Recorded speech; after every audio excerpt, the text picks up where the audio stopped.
Hello everyone. Once again I welcome you all to your English 2 class, and as I told you that in today's class we are going to discuss the question answers from the chapter Black Beauty. Now we have completed this chapter, and this question answer parts we are going to discuss today. The first question which comes, you will be seeing in your study materials that I have not given answers of this quick answers part, because I thought that I shall be asking these to you in your live class once again. So I will be just telling you the answers here. Black Beauty tells us about a meadow and all that he could see when he was in the meadow. Carefully read what Black Beauty tells us and put a tick against the statement that are true and a cross against those that are false. The meadow was lovely but small. No, the meadow was not small. It was a larger place, so it will be wrong. Number A will be wrong. There was a pond with water lilies and rushes in the meadow. This will be true. We have seen it was there in the book. There was a road close to the master's house. Yes, because the master's house was at the other side of the road. So it will be true. It will be tick. Number B and C are correct. Number A is wrong. Coming to number D. At one end of the meadow was a gate, and there was a haze at the other end. So this one will be wrong. At one end of the meadow was a gate and there was a haze at the other end. This one will be wrong. Number E. Feet trees grew at the edge of the river. No, it will also be wrong. So, coming to number 2A, which is choose the correct answer. A young horse is called a colt. A young horse is called a colt. Canter, you know, is a movement, and mare is a grown-up horse, you can say. So, we will be saying that a colt is a young horse. Black Beauty and Black Beauty's mother spoke to him because she wanted him to stop playing with the red cloth with the calls. She wanted him to grow up well mannered. And next one is that she wanted him to win a calf at the new market race. So this one, second one will be correct. She wanted him to grow up well mannered. So this one, she wanted him to grow up well mannered. This one will be correct here. Okay, coming to the next part, which is number C. The master scolded Dick because he hurt the horses. He ate blackberries. The master didn't want Dick to have fun. So the first one will be correct. This one, he hurt the horses. He hurt the horses. This one will be correct here. He hurt the horses. Okay, so the other answers which are there, other questions which are there, that is the first place I can remember was a large, pleasant and meadow with a pond of clear water in it, and some shady trees leaned over it. Rushes and water lilies grew at the deep end. So here you can see the question which comes first is, did Black Beauty like the meadow? Yes, Black Beauty liked the meadow very much. How do we know? Because he was praising it. So Black Beauty liked the meadow. In the story we see that Black Beauty and other colts, they enjoyed playing in the meadow, and that means Black Beauty, called the meadow to be a pleasant one. What could Black Beauty see from the meadow? What could Black Beauty see from the meadow? Black Beauty could see the plowed field on the one side, and another side the master's house was on the other side. Next one, what did Black Beauty do in the meadow? Black Beauty used to play with other colts. Black Beauty used to play with other colts in the meadow. He used to roam. He used to run around the meadow. Next one, I have never forgotten my mother's advice. Our master was very fond of my mother because she was wise and good. Her name was Duchess, but our master called her Pet. When did Black Beauty's mother give him this advice? So, when Black Beauty's mother found that Black Beauty was playing roughly with the other colts, sometimes it was biting and kicking others. So, when she saw that, she started to she started to give him some advice. Next one, what was the advice that Black Beauty received? Black Beauty's mother told him that he should not be like the other colts kicking and biting. Instead, she hoped that he would grow up gentle and good and never learn bad ways. She also told him to do his work and goodwill with goodwill and to lift his feet up while trotting.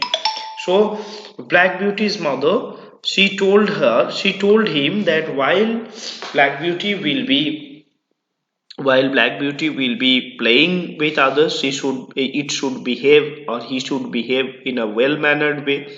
He should not behave in a very rough and very indisciplined way, because he should not forget about his parentage, about his family, the reputation of his family, how his father was a great man. What are the three things do we learn about Black Beauty's mother from the text? First thing that we learn is that her name is Duchess and the master calls her pet. Second one will be she was very much wise and she was very much wise and disciplined, you can say. And third thing we can learn is that she means the master was fond of her. She was so devoted to the master that the master was very much fond of her. Next one, what did Black Beauty's mother tell him about the family he came from? So Black Beauty's mother, what did she tell about the family? That his father was a great man. His grandfather owned the Newmarket Race Cup twice in a row, and his grandmother was a horse of very sweet temper, and even herself, she also tells that even herself, she also has never behaved with anyone in a very rough way, or in any rough way she has not behaved with anyone, or she has not misbehaved with anyone. How do we know that the master was very fond of Black Beauty's mother? How can we know that the master was very fond of Black Beauty's mother?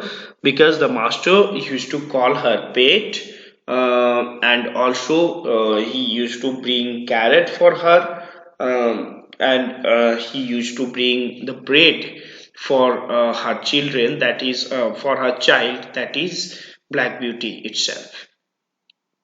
What kind of a horse did Black Beauty's mother want him to be? She wanted him to be a very well mannered, she wanted him to be a very well disciplined horse. Next one question, this one. Can you think of any advice of your elders? This one is not a composition kind of a question, which may come in your English one. So you can write this and you can show me afterwards this answer. Next, this part we don't need this integrate this part. So we will be coming to this part where we will be acquainted with the various kind of sounds that the animals make. Okay. So here you can see that the sound of the elephant is given. That the sound of the elephant is called trumpet.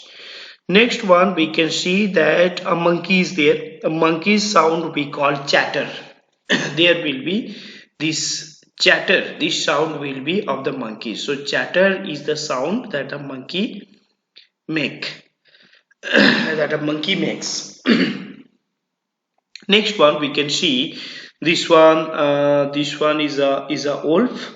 So a wolf makes the sound. We can say a howling sound. You can say a howling sound. It makes a howling sound. Yes, a howling sound is made, and then we can see here is this this is an owl, and the owl makes a hooting sound. Hooting sound is made by an owl. Hooting sound. Next one we can see turkey is there. This one, a turkey is there. We say that turkey's sound is called gobbling, gobble. Okay. Next one we can see a grasshopper is there, whose sound is called chirping. And then we can see there is a goose, whose sound we will be saying cackle. Okay. So here you can see that the elephant sound is trumpet, the monkey sound is chatter, the wolf sound is howl, and the owl's sound is hooting, and the turkey's sound is gobble, and the grasshopper sound is chirping, and the goose, its sound is cackle. An idiom is an expression or a group of words whose meaning differs from meanings of the individual words. So you can see as the idioms are there, where you will be saying these are the kind of sayings where if you go for the literal meaning, that will be the different one, that together they make a different meaning. The first thing which is given here is that putting the cart before the horse. That means doing things in wrong order. Putting the cart before the horse means doing things in wrong order. Sitting on a high horse. That means behaving in a proud way. Eating like a horse. That means eating a lot. Horsing around. That means fooling around. Fooling around. Not being able to behave properly. That means in an intelligent way. Hold your horses. That means wait a moment or slow down. These are there. So the first question which comes here, Arpit, I have to. Arpit is saying I have to rush. I'm getting late. So this one, mother dash at least finish your breakfast. So here which will be the answer? Hold your horses. Hold your horses. Mother is saying, means Arpit has said, this one is kind of both the mother and the son is having the conversation. The mother and the son are having the conversation. The son is saying, I have to rush, I'm getting late. The mother is saying that wait a moment, slow down, that is hold your horses. Hold your horses will come first here. The first one will be this, hold your horses will come here. Next one, number B. Let's stop dash and get down to work. Let's stop fooling around. This one, horsing around, will be the second answer. So let's stop horsing around. Horsing around means fooling around. So let's stop horsing around and get down to work. Number C. Eating like a horse will be the answer here. Look at Jack. He is so hungry. He is dash. He is eating like a horse. He is eating a lot. He is eating much in quantity. Number D. Number D will be you have made the sandwiches. You have made the sandwiches when we haven't even decided whether we are going for the picnic or not. That is doing things in wrong order. So that means putting the cart before the horse. That is putting the cart before the horse. Putting the cart before the horse will be the answer here.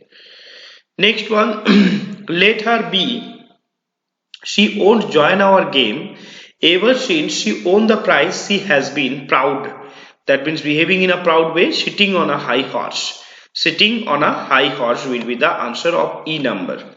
Okay, so these are the idioms. Idioms are the sayings when you if you go for the literal meaning of those, you cannot be finding the exact meaning which they will be conveying when these are combined together.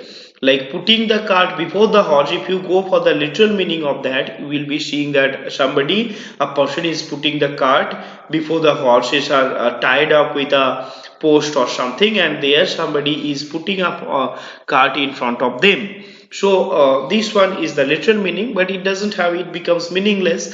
So the idiomatic meaning or the meaning of this idiom is doing things in wrong order. Next one, sitting on a high horse. If you go for the literal meaning, it seems like the horse is very much tall and somebody is sitting on the horse. So if you go for the idiomatic meaning of that, or the meaning of this idiom, you will be finding that it is behaving in a very proud way. Eating like a horse, if you see, if you go for the literal meaning, you may think that it's somebody chews the food, or somebody has the food habits like a horse, but actually it is not. It is like eating a lot means, eating like a horse means eating much in quantity. So this way the idioms are different from the literal meaning that they will be conveying. So these are from the vocabulary part, the sound of different kind of animals, and these idioms, these are from the vocabulary part. I hope you all will do this, and will understand this also, because these you have read in your very nursery days, or maybe when you were much younger. That time you have read all these, the sounds of different kind of animals. So this one you do, you did need not to, you need not to, while you write in your copy, you need, if you can draw the picture, it's very good. If you cannot, you can just write here like elephant, trumpet, monkey, you can write monkey, and you can write chatter. Next one, wolf, you can write howl. Next one, owl, you can write hoot. Okay, next one, turkey, you can write gobble. So you write turkey and owl, and here monkey, all these spelling you write, and beside that you write the sound that they make. Okay, this will do. So these we will be stopping here for today, and the next class I shall be completing this chapter, the full chapter I shall be completing in your next class. So there are a few more things which we shall be completing in the next class. So today we will be stopping here in this idiom part. We will be stopping here, up to here we will be stopping. In the idiom part we will be stopping today. Thank you. Have a very nice day. Thank you once again.